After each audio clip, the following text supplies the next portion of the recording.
কম সময়ে ফলন পাওয়ায় অন্যান্য ফসলের পাশাপাশি মসুর ডাল চাষে আগ্রহী হয়ে উঠছেন রাজশাহীর কৃষকরা। প্রতি বছর আমন আবাদের পর পতিত থাকে এই এলাকার প্রায় 60,000 হেক্টর জমি। আর এসব জমিতে মসুর চাষ করা গেলে দেশে ডালের চাহিদা মেটানো ছাড়াও সাশ্রয় হবে বৈদেশিক মুদ্রা।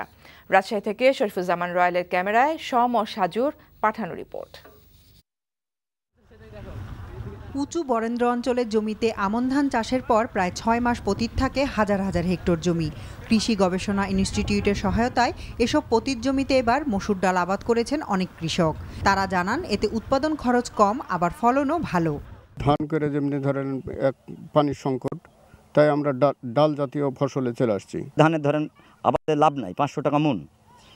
তো এই হিসাবে আমরা এখন ধরেন মসুর, তারপরে ছোলা, তারপরে গম এগুলো করি আর কি। মসুর সব থেকে ভালো, এটা বিঘায় আমরা 4 থেকে 5 থেকে 5.5 মণ ফলন পাই।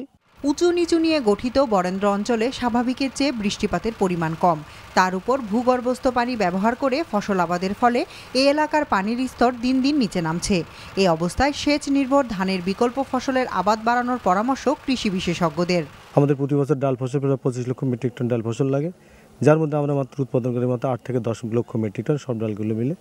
এখন যদি আমাদের এই ধরনের ফসল ধরা যদি আমরা ব্যবহার করতে পারি, বিশেষ করে বরেন্দ্র অঞ্চল এবং অন্যান্য যেগুলি অঞ্চল আছে সেখানে বোরোকে বাদ দিয়ে, তাহলে আমরা অনেকখানি এটা এগিয়ে যেতে পারবো। অন্তত 50% এটা আমরা কাভার করতে পারবো। ডিপ টিউবগুলো যদি সবগুলো একসঙ্গে চালু হয় এবং পানি যদি 1 মাস কন্টিনিউয়াস বা 2 মাস উঠায়, তাহলে কিন্তু আমাদের আন্ডারগ্রাউন্ডে যে ওয়াটার টেবিল আছে সেটা অনেক নিচে চলে যায়।